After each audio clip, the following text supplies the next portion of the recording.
Hi loves! Ayan for today's video, ayan shout out po sa lahat ng mga users, all users po ng Pi Network kasi sa lahat po ng hindi nakapag-KYC dati nung 2020, 2021, 2022, 2023 and I think pati yung 2024, lahat ng hindi nakapag-KYC, kailangan nyo na pong mag-identity verification mga loves kasi nga po hanggang February 28 na lang po yung KYC, identity verification ng mga dating old users. So kapag hindi kayo nakapag-KYC ngayon, hanggang 28, Feb 28, mawawala po yung mga naminas na coins. I think yung mga Pi coins ninyo yung mawawala.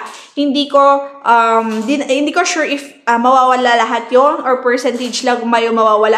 Kasi dito sa aking unverified, makikita ko yung unverified ko mga loves kasi ito yung aking mga naipong Pi coins from my referrals from my members. So, meron akong 4,769 na Pi coins na unverified balance. So, sabi niya dito, the more people below that pass KYC and migrate, the more of your unverified balance becomes transferable. Why? Ayan, so sabi dito, you are at risk of losing Pi. So sabi niya, if your referral and security team members don't finish the mainnet checklist by the grace period deadline, you will lose some bonus of Pi attribute. Some. So sabi niya, some. Hindi naman all ng Pi bonus, no? So some Pi attributed to their contributions. So meron na akong 3 days and 11 hours para sabihin sa mga members ko na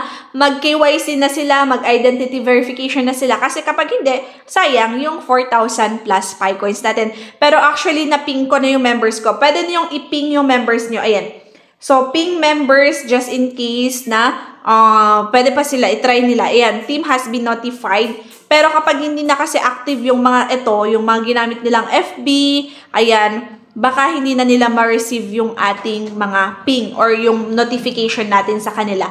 Okay? So, yan yung mga hindi pa tapos dyan for KYC na dating nagmamine na dati ng Pi. Ayan.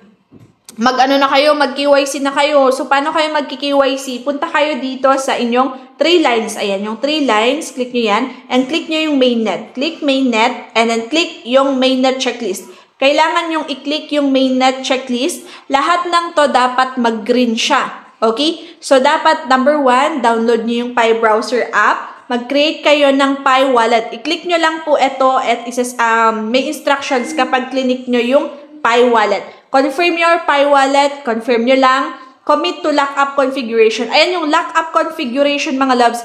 2 weeks lang po yung piliin nyo. Wag 1 year, 2 years, and 3 years kasi malalock up yung coins nyo ng 3 years. So, in the next 3 years nyo na naman makukuha ang inyong mga Pi coins. Okay? So, kahit 2 weeks lang as long as naka-lock up configuration kayo. So, requirements yon. So, kahit 2 weeks lang yon. Secure accounts, ibig sabihin, punta kayo sa profile nyo, i-verify nyo yung number, email ninyo. Okay? So, ayan, punta tayo sa profile. Ito yung profile. Ayan yung profile. Yan, kailangan naka-verify ang Facebook, email, ayan, password meron, pati number ninyo. Yan yung mga kailangan, okay? So, balik tayo dun sa mainnet checklist. Kailangan din naka-sign acknowledgement to receive tokens. Ayan, mag-exchange tokens kayo sa mga ibang kakilala nyo na may mga Pi tokens. So, kailangan yon. Next naman, submit your KYC. So, kailangan yung i-click yan para mag-submit identity verification kayo. So, kailangan yung mag-submit ng IDs ninyo, which is magve-verify na kayo po yung totoong may-ari lang Pi Network account mo na yan. So, dapat real information mo yung nasa Pi Network account mo, tapos para mag-drive sila or magtugma sila sa ID mo, okay?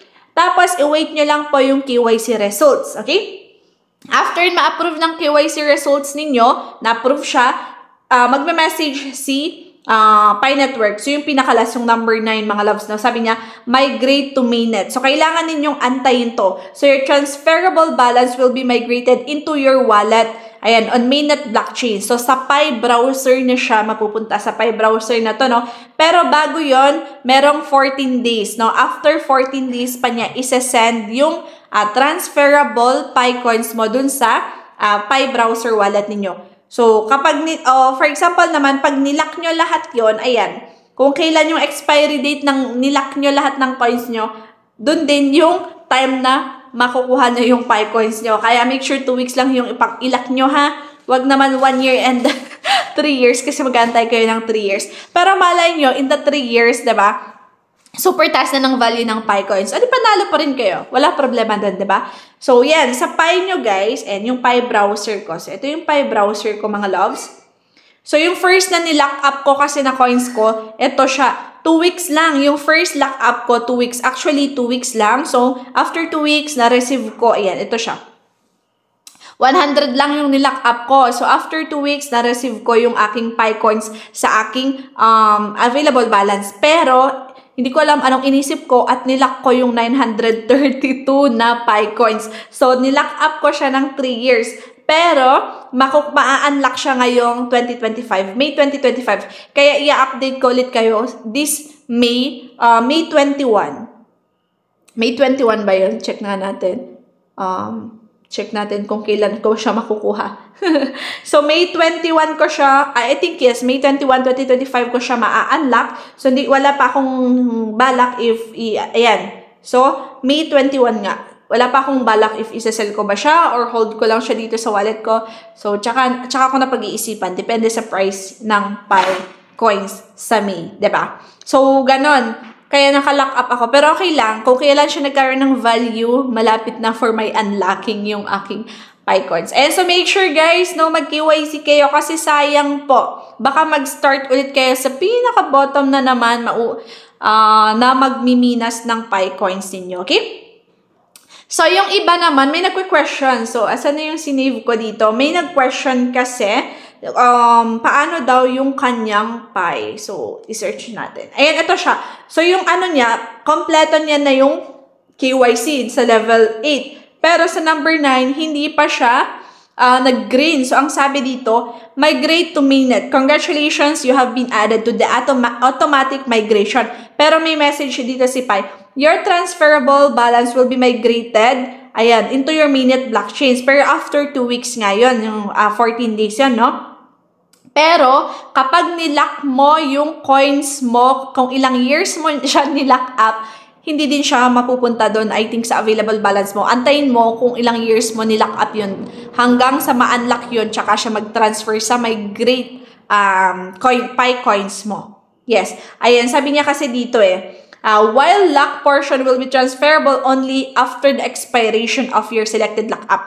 So, kung sinelect mo siya ng 2 weeks, 1 year, 6 months, 3 years, then, ayan, hanggang mag-expire daw yung selected lockup duration bago siya ma-transfer sa inyong Pi wallet browser. So, yun lang. So, kaya meron nag-comment nga 3 years sa kanya. So, ano na, 2025, 2026, 2027, 2028 pa niya makukuha yung Pi coins niya. Pero okay lang yun. Kasi nga, malay nyo, mataas yung value. So, sabi niya, status in queue. PI core team is processing users before you and finalizing your account preparations for migration. So, antay-antay lang. Ayan, nakapag-KYC naman siya, passed siya. So, yun. Ayan, sa mga ano dyan, shout out ulit, mag-verification na kayo kasi sayang talaga yung naminas ninyo. So, ako nga nasayang. So, syempre, sa tagal-tagal nang nagkaroon ng price si Pi, diba? Tinamad na tayo, kaya, yun lang, very short yung share ko na naman sa inyo. Thank you for watching.